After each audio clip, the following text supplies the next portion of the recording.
I don't, my picture, I don't know, but 14th of February, Rabbi Levitt, Gemora. this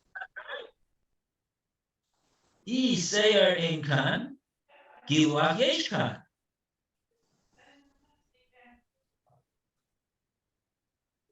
Okay, so let's start reading from there, and then we'll go further and we'll wrap up this this Gemara with the Nazir and the Giluach, and then we'll go on to something else that we maybe understand a little bit better. Okay, yeah. Okay, so 5A3, right-hand column, second paragraph. Is that where we are, Roy? On my lay. We just finished where it said the Gemara rejects. We're up to where it says the Gemara explains. What you said. I thought you said Seir Ein Kan. Yeah, Galuich Ein Kan. That's what the second paragraph. That's what the first after it said the Gemara objects, and now we didn't get which is the Gemara explains. We need the next section. If there's no hair here, then there is no shaving. There is shaving. Seir Ein Kan. Right, okay. Yeah, I know. I can see where we are. I don't get that. Maybe you could explain before we move on. Maybe you could explain what that sentence means, please. Okay, so really this goes back to Ravina's redefinition of what it was that Rava was asking. The Rava has said that. Here, let's try to say this very quickly. Basically, Ravina says that the real question over here is not when you're not, if in the case, in the event after you cut the 3,000 hairs over here, and you only have 2 left. So that 2 is called a shir giluach, Rashi said. What that means is that you can fulfill the mitzvah of giluach when he goes about to cut these 2 hairs. There is a mitzvah of giluach over here. Now, if he cuts 1 hair and then the next one falls out, so Rabbi had a question: is that called does he have a giluach over here? Does he have a mitzvah of giluach or not? And on that, Rav Acha said, of course he does. Well, what's Rabbi's question? Of course he is. There's no more ein kan seyar, yesh mitzvah giluach. That's what there's no more any hairs on his head. Of course he has the mitzvah giluach over here. So Ravina said to Rav Acha, no, you got the question of Rava wrong. The question of Rava was when he comes to cut these last 2 hairs off, albeit that he has a mitzvah of giluach over here, he has a shir giluach, to cut off 2 hairs, he'll fulfill the mitzvah of giluach. But now what happens is that before he gets a chance to cut off either of the hairs, one of them falls out. And now, so to speak, when he's coming to do his cutting of the last hair, he doesn't have a shiur. He doesn't have a shear. So it's like a person who eats. He's got a half of a slice of bread. He's coming to the table to have a suda, and he has a half of a slice of bread. Can he fulfill? Can he eat that piece of bread and now bench and say Birkas Hamazon? No, because he doesn't have a shear. Oh. He doesn't have a shear. One second, I just gotta plug in my my battery.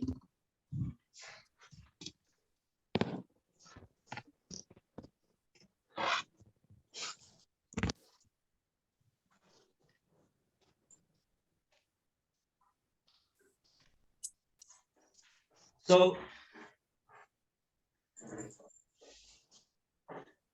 Ravina says this was the question that Rava had.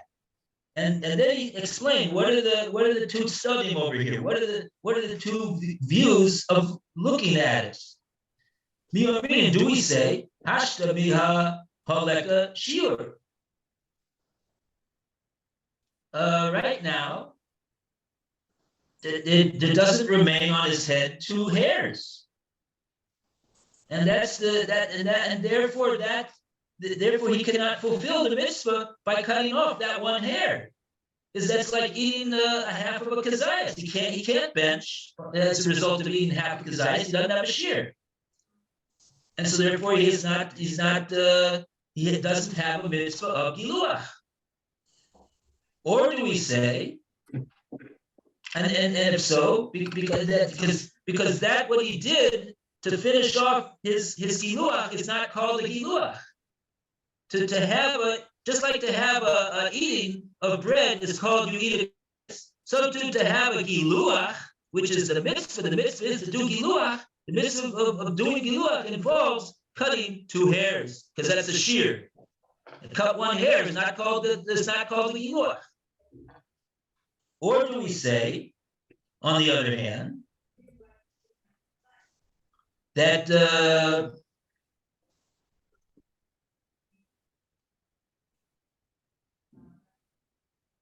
what's the other way? The other hand, I think I understood the other hand would be that since he had two hairs, we say that cutting off that one hair is like he cut off two hairs, and therefore he does do a mitzvah. Yeah. Hashtabiha ha-leka shiur. Dilma ha-la giluach. To be kara ha-shayar shtei saros. V'hashta gilach lo habi shtei saros.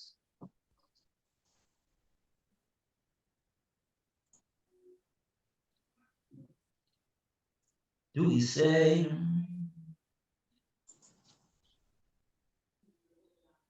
Oh, 1 second. I think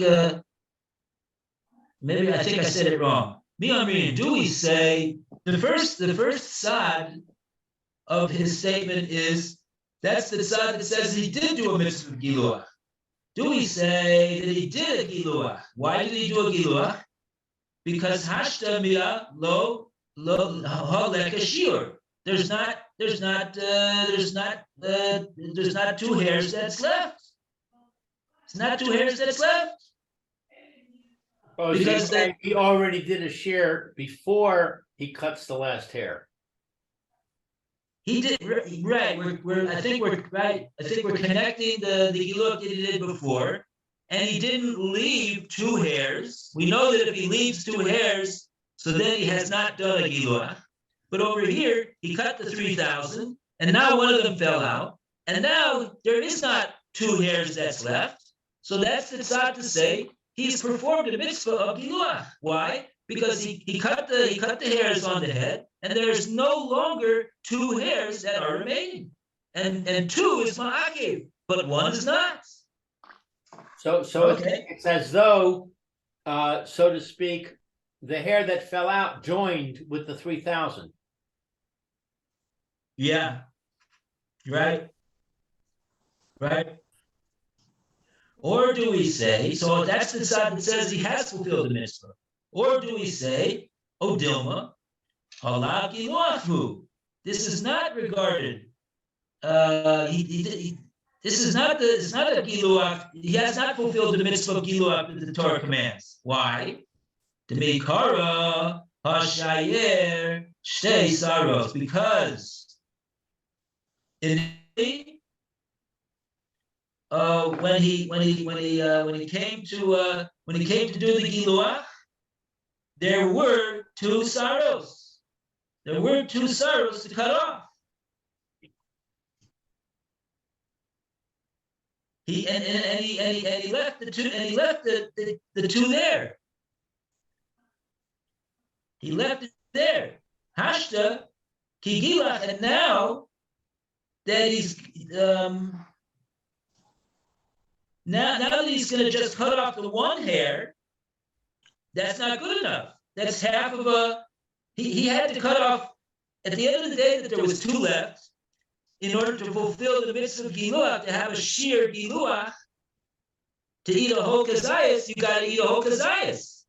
So it's very nice that you had a whole kazayas at the beginning of the story. You had two saros at the beginning of the story when you're coming to cut the hair. But now somebody cut the bread in half, and now you're only left with half of a shear. So if you eat that half of a kazayas, you can't bench now. You can't say, well, somebody came along and he cut my bread in half, and he shouldn't have done that. Yeah, right, you shouldn't have done that. But then at the end of the day, all you ate was a half of a shear. So you can't bench. So to over here, that you had two hairs to cut off, and you didn't do it. You only cut off one of them. The other one fell out. That's right. It fell out, but you didn't do what you needed to do in order to fulfill the mitzvah of Giluach. So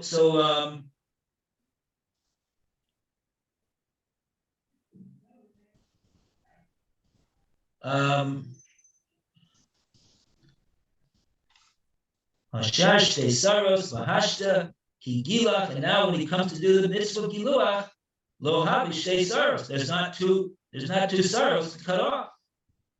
He had a shear that he needed to do, and he didn't do it. He only did half of it. And the Torah doesn't regard cutting off one hair as a when you have a shear to cut off, doesn't regard cutting off one hair as a giluach. A giluach. The principle over here is that a giluach requires to cut off two hairs. A shear, which is called a giluach. To do a giluach means you got to cut off these two hairs, and he didn't do that. And even though it's not his fault, and even though the hair fell out by itself, and now if he cuts off this one hair, there's no hairs on his head. But it's not enough that there's no hairs to do. He needs to get up and do the mitzvah of giluach, and that requires cutting off a shear. And even though he cut off 3,000 before that,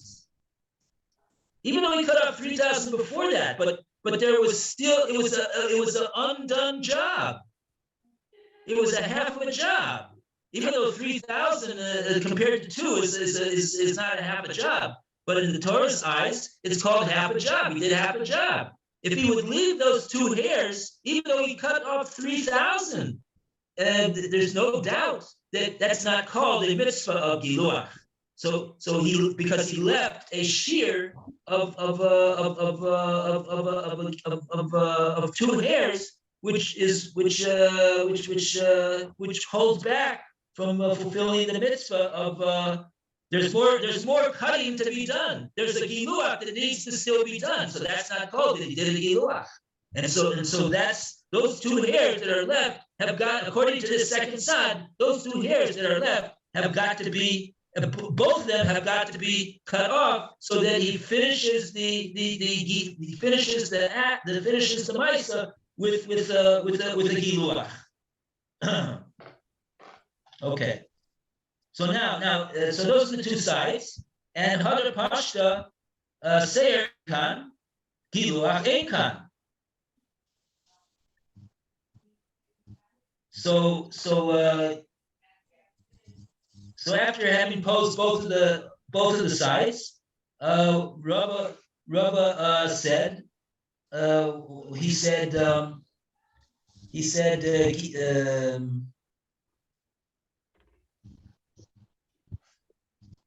Did Rabba answer it? Somebody was Hadar Pashta, and he said, Seir Inkan, there's no hairs here. Giluach Inkan. And there's no Giluach here. So the Gemara asks on that. Similar to where we asked it before with the two bundles. Okay, so I think it's a little bit clearer than it was before, at least. I'm still confused about. I'm still confused about the statement. Yeah. There's no hair here, then there is shaving. Oh, that means that since the one hair joined the 3,000, then we consider he has already shaved. If there is no hair here, there is shaving here. Okay, I got it. I understand it now. That's the Gemora's question. The Gemora says, 1 second, how can you say if there's no hairs here, you nevertheless, in spite of that, you don't have a mitzvah giluach. The Gemora counters, Iseir Einkan, if there are no hairs here that are left over here on his head, giluach yeshkan. Surely he has a mitzvah of giluach, because the mitzvah of giluach involves cutting the hairs on the head and not leaving a sheer giluach on the head. But as long as but there's not even one hair left. So certainly that should be a mitzvah of giluach, says the Gemara. In other words, we judge the mitzvah by how many hairs are left on the head. There's no hairs left on the head, then that would be an indication that there is a mitzvah of giluach. On that, the Gemara explains, no, really, it's correct what we originally said. And Hafik Amar. So let's read the Roy, you want to read the Hafik Amar?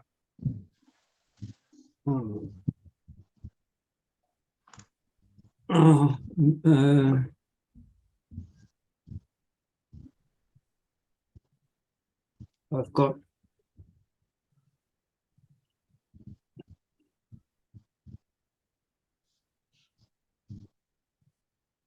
It's 105A3, right-hand column. what is it? The Gemara explains. Yeah.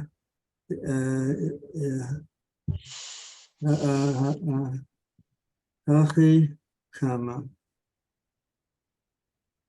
If there's no hair there, there's a shaving there.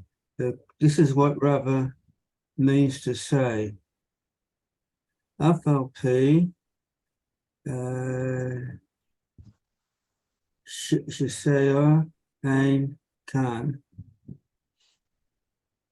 Even though there is no hair there, Mitzvahs Galuach Ain Khan. There is no fulfillment here of the mitzvah to shave. There's no hair, then there's no fulfillment of the mitzvah. That's what Rava means to say.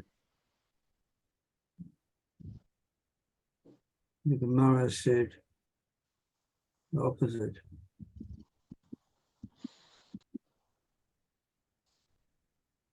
So in other words, even though he has no hair, he does not get credit for having shaved.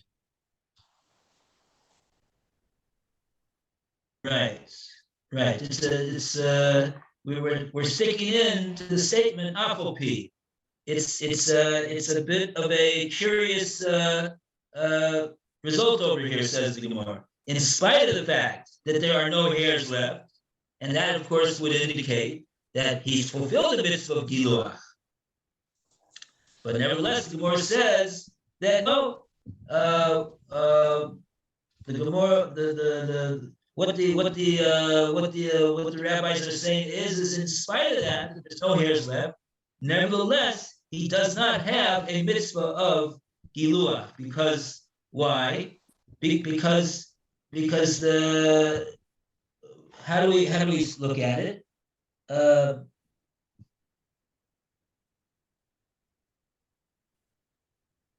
Here, this is an interesting way that they explain it over here. Let's see if we can wrap our heads around this. Kavan Shalom. This is why it doesn't work. Lo Kiyam Adam Zeh. This Nazir has not fulfilled his mitzvah of Giluah. Why not? There's no hairs on his head. What more could he have done? Says the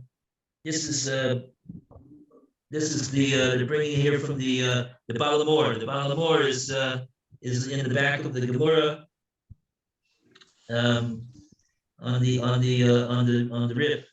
Says explains the Balamor. Since the Torah only commanded a mitzvah of Giluach,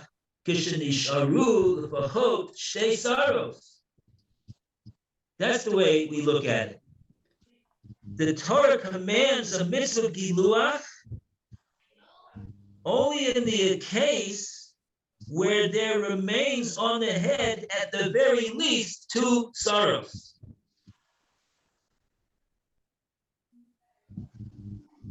Here, and since there only when he comes to finish off his giluach over here, this mitzvah, there's only 1 hair that is left. Olav lahamtin. He just can't do the mitzvah now.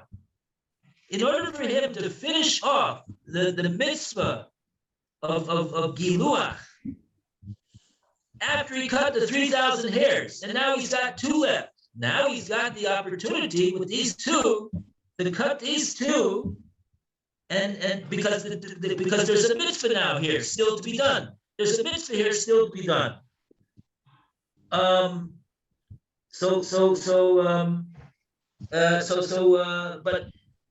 But here, when one of them fell out first, one of these 2 fell out first before he cut the other one.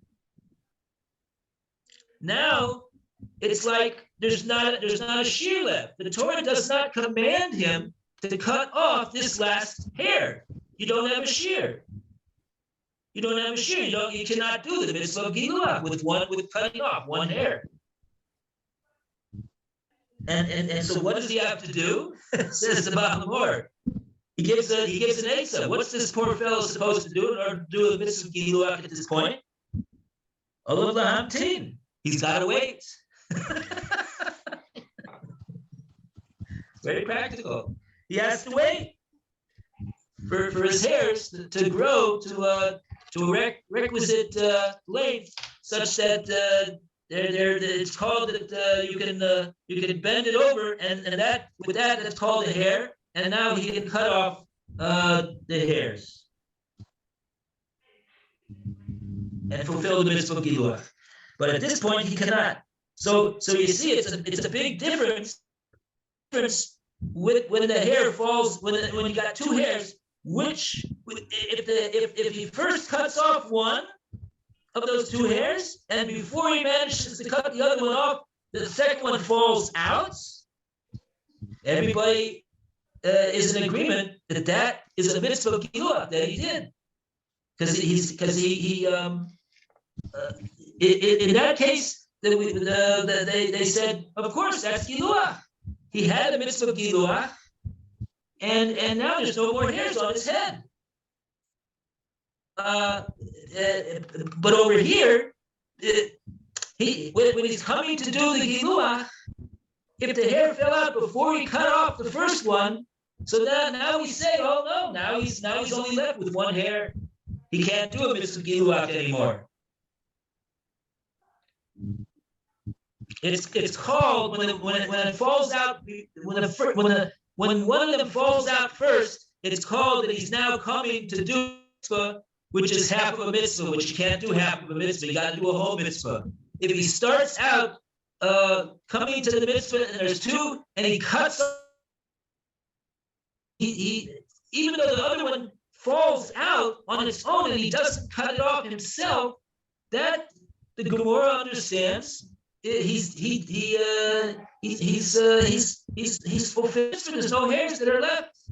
But if it falls out first, we don't say that. We don't say that. We say, oh, he's coming to do the mitzvah to cut off one hair, and one hair is not a shear. He doesn't have a shear. You can't do a mitzvah giluach with cutting off one hair. It's not possible to do the mitzvah. He's going to have to wait until he grows the hairs, and he's got 2 hairs to cut off. Is that everybody have it? Think so. Think so. Okay. And now that wraps up that section. And now the Gemora is going to go to do we have any Rashi for anybody to read here? No. No, we're going to go to the next. The Gemora is now going to relate another thing that Rava said in a totally different issue. Nothing to do with the Nazir, nothing to do with the haircuts. And we call upon Lou to read for us.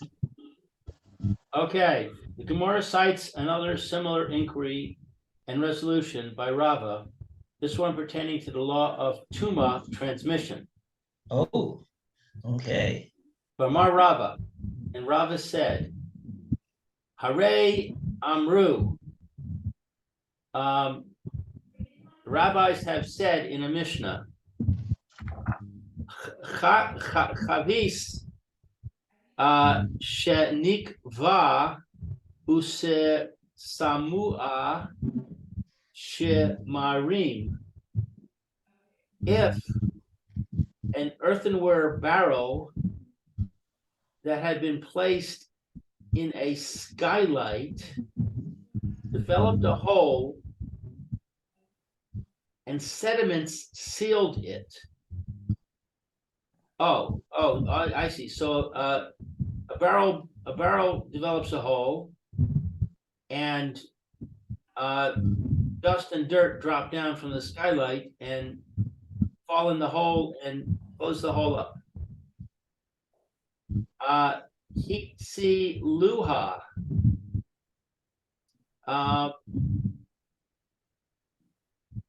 They spare it. Like Hatsil is safe. The sediments spare it from contracting tuma and from allowing corpse tuma to pass through it to the upper story. So it's as though it never got a hole. Okay, what happened over here? There's a house, and there's the first floor, and there's a second floor, and there is a maybe Rashi's going to explain for us. Maybe Rashi will explain the case for us. Lou, you want Phil, you want to read Rashi? Yeah. The concept of the barrel does have these kind of dregs in them, and the dregs kind of sealed it from in the barrel. So let's see what happened. We're talking about here where Habayit Chavit, the barrel, Shenikva, that got a hole in it, Ustuma Shmarim, and the dregs of the barrel sealed up that hole that got caused. The nitanve, and it's given to it. Nasnu Piaruba. Nasnu, it's given according to the Aruba. Aruba is like a row. Aruba is the skylight. Skylight, or the Aruba is the skylight. Let me see what the. In other words, it sounds like there's a skylight. Maybe it's between the first and the second floor. Yep. So we have, according to the Aruba, Let's try to find out what the Bach has to do. Umemerach Yafe, and it got spread, and it spread. So it spread to kind of like close up the holes. Yafa Sviboseha. Yafa, Sevivos around it. Okay. Rashi, the Bach just changes the grammar on it to mimarechet to mimarach. Oh, the Chavis, with Nos Rashi's like a run on Rashi. The Gemora says a Chavis Shenikva Ustamuha Shmarim. In other words, the Chavis, it's being placed in the hole, in the opening of the aruba, of the skylights, and then they're smearing the around the chavis over there, I guess, to secure it in the opening there. Yeah, and it spread well around the tomb of Abayit and the tumor of the house. Al-Haliyah, and it's found in the upper story. Kula, all of it. Milave bo sham tuma. It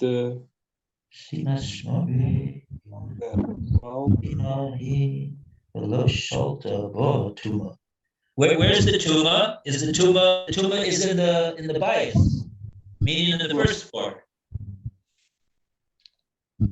The tuma of a bayit, atzeles al-aliyah. The tuma that there is in the bayit, this barrel is gonna be matzil. The tuma from coming up to the aliyah, to the second floor. To the second floor. Okay, so it's the tumor of the body doesn't go to the second floor, but the problem is, what if there's a hole? Will it spread up? That's the problem. Kula milave. Aliyah kula to the whole attic. Milavo, in order from entering there. Milavo. Any tumor. Any tumor going there. Yeah. Because these dregs seal it up. It's considered a blockage. The low shelter doesn't rule over it. Tuma, the misek. It's not the. It doesn't have on rule over tuma. As you learn in the second kalim in the perek, the elu matzilim, and that's the name of the perek. Elu matzilim is the name of the perek where it happens. And the Bach tells the perek is elu kalim matzilim. These are the vessels that save. In other words, the chavis had a hole. The Gemora says, chavis shenikva, it had a hole, and now they're using the shmorim to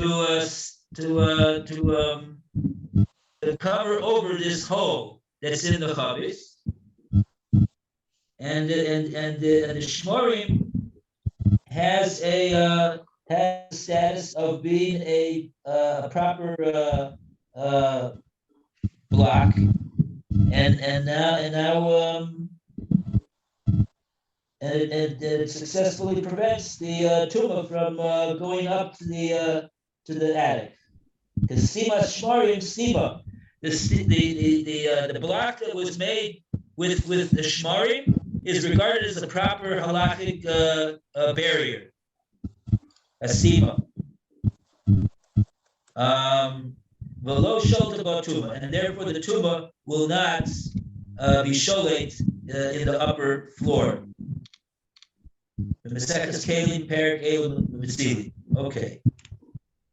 Okay, so that's what we got so far.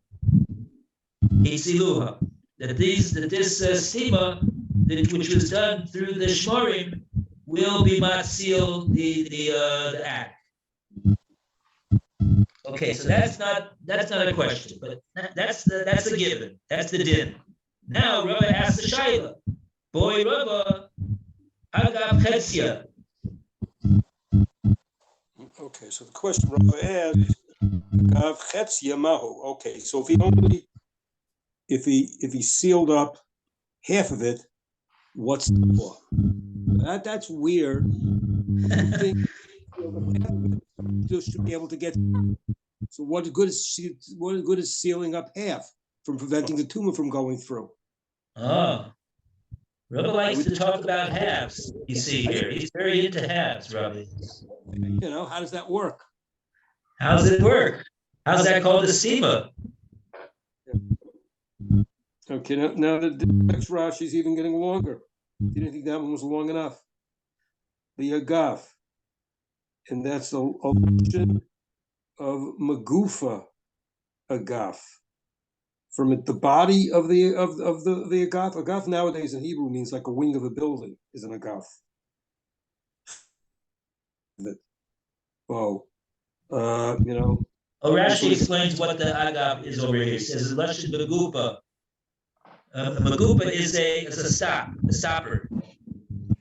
It's a stopper that you put on the bottle. So he so to speak, he stopped it up halfway. Okay, so stopped. Now that it stopped halfway, let's look at this again. Okay, we stopped halfway. I'm trying to figure where we were. Agaf Chatzi stopped halfway. Ba Tachtit is the bottom. I have a tachtia. The Tachtia is the bottom shiur. Nekev has a shiur of a hole. Tummy. And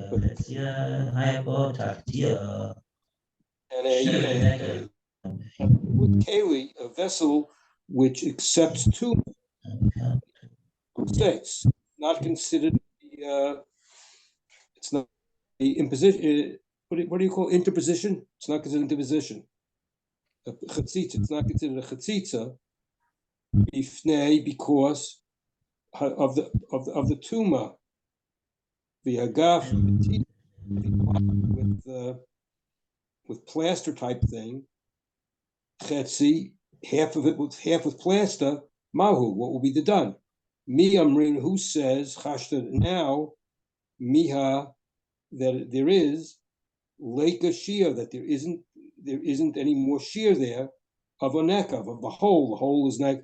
He's by blocking half of it, he took away the shear of the hole.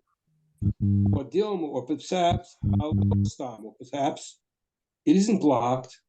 The shear, the shear of blockage.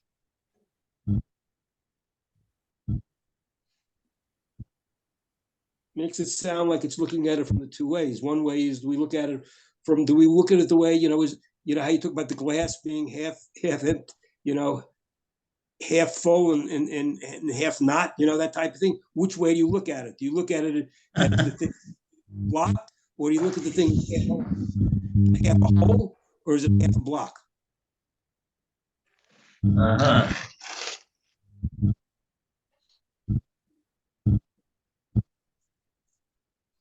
In other words, there's not a full shear of a hole, so therefore a kli would not be makabel tuma in such a situation, and so therefore we could say that it serves as a proper chatzitza, that it would be a barrier to not allow tuma to penetrate, or do we say no?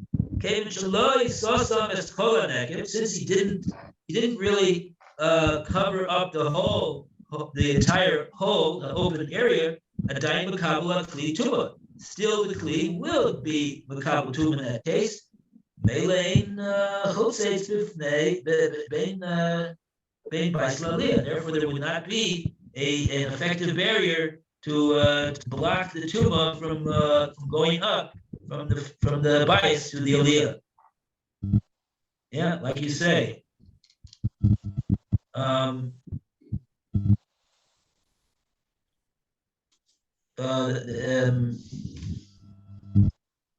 right? In other words, a kli, which there's a halach over here, right? We know a kli, a full proper kli that doesn't have any holes in it. It's royal kapel tuma. It can contract tuma. But a kli, because it's a kli, it's a usable vessel. It has no holes in it. But a kli that has a hole in it, that you can't use it for the purpose that kli is intended for. Maybe you use this kli, let's say, to hold clementinas, tangerines, and it's got a hole in it that it's big enough that a clementina could fall out of that kli. So that kli is not a kli for the purpose that it was intended for, because you got the whole point of the kli is you want to hold the clementinas, not that they should fall out. So that kli is already tahor. So that shear, that amount of the hole in the kli, which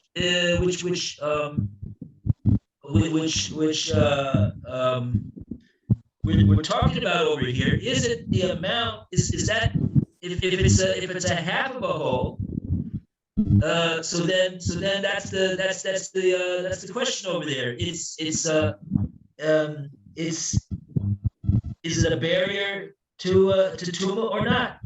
Okay, I guess we'll have to see tomorrow. Bez Hashem. Okay. Going to the world of tuma. Okay, everybody have a great day. Thank you, Rabbi. All the Yeah. best. Thank you.